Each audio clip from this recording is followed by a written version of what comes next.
look at my harmony scale. Now, a little while ago we did the yes-no exercise, and I told you that that was the Y of the harmony scale. So I thought it'd probably be a pretty good idea to remind you. Now, if you do go into richardhill.com.au, you will find the harmony scale is there, explained at some length, and you can actually try it out, and I'll show you how it works. But let's just introduce you to the idea of the harmony scale. And what harmony was all about was about, well, I learned it in complexity when I was learning complexity theory. Now, I don't want to teach you complexity theory, but in sort of some way I do. And here, I just want you to look at this little graph. It's really quite simple. And it just shows us that we don't live in one line, straight line. We live within these two frameworks.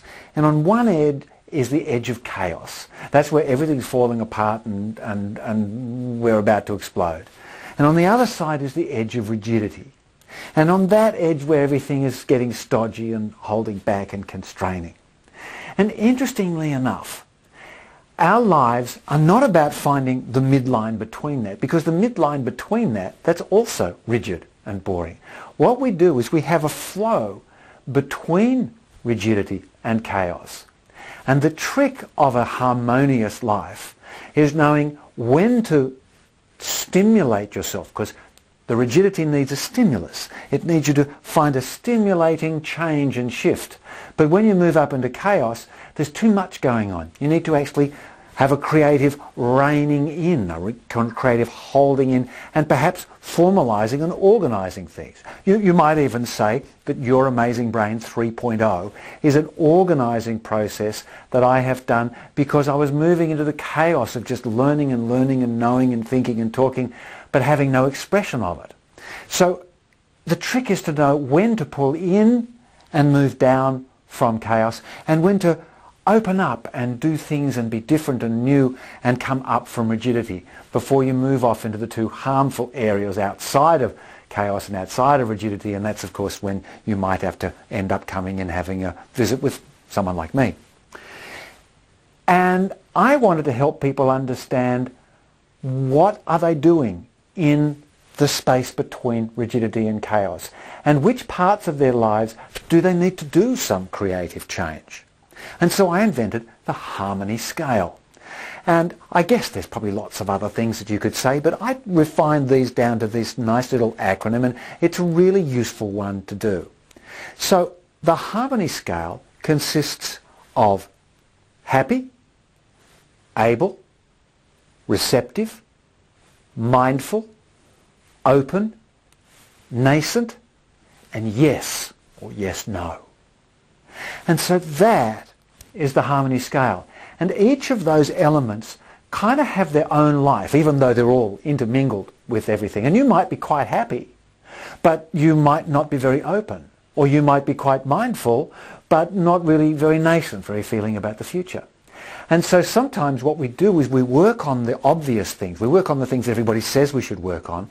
But this harmony scale gives us an idea of where we need to work on. So happiness is a bunch of things. I mean, certainly one of the things that happiness is about is being able to do to be in the world what you believe you can be. That certainly is what makes us happy. Able, we've got our abilities, not only our skills and talents, but then the ability for us to express our skills and talents. And it's kind of tied up with happiness. Receptive are those things that we notice, those things that we allow to be noticed and let in.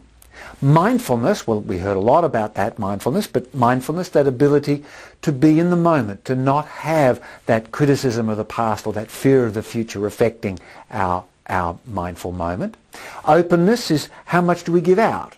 How much are we giving out? Nascence is a word that just means a positive future. This looks like it's going somewhere. And yes, no, we talked about that before in one of the other brain blasts, talking about yes, no, those things that turn us off with that no energy or turn us on with that yes energy. And you can actually go through and give yourself a sort of a 1 to 10, what we call a Likert score on these. So how happy am I?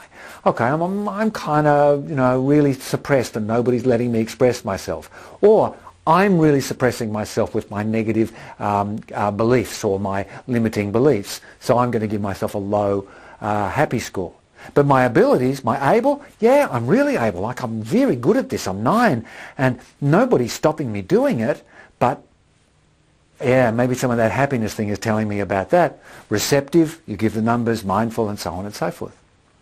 I had a fascinating use of this with a woman who was coming in with anxiety, and she'd had a breakup in a relationship. And we're going through various things, and some of them were really good. I mean, her sense of the future was not bad. She had some pretty good, the environment, yes, no, was pretty good. But I said, how receptive are you? How about letting things in?